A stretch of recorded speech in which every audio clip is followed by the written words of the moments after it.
Patuloy na tinutugunan ng pamahalaan ang problema ng kahirapan sa bansa.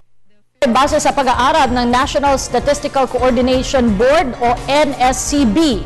Ayon sa NSCB, bumaba ang poverty incidence rate sa bansa kumpara sa mga nakalipas na taon.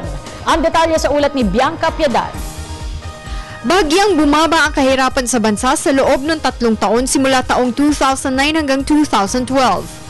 Mula 22.9% noong unang semester ng 2009 ay bumaba ang antas ng kahirapan ng bawat pamilya sa 22.3% noong kaparehong semester ng 2012.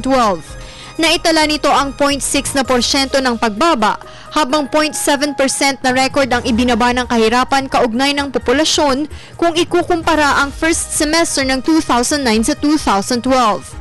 Habang patuloy naman ang pagbuti ng level ng kahirapan sa Luzon at Visayas, meron pa rin naiiwang ilang lugar sa Mindanao gaya ng ARMM o Autonomous Region in Muslim Mindanao. Bunsod ito ng mababang produksyon sa agrikultura na rin ang pabago-bagong panahon at pagkasira ng pananim dahil sa mga kalamidad. Sa kabila nito, nakatulong naman ang mga programa ng gobyerno kontra kahirapan gaya ng Pantawid Pamilyang Pilipino Program o 4Ps o tinatawag ding Conditional Cash Transfer o CCT para maiangat ang takbo ng pamumuhay ng kabilang sa mahinang sektor ng lipunan. Gayun din ang Bangsamoro Peace Agreement sa Mindanao.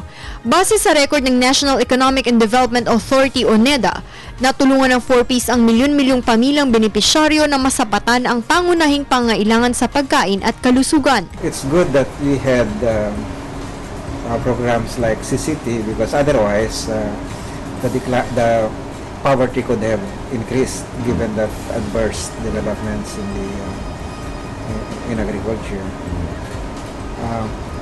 But I'm still hopeful that the full year figure would be much better because in the second half are actually better.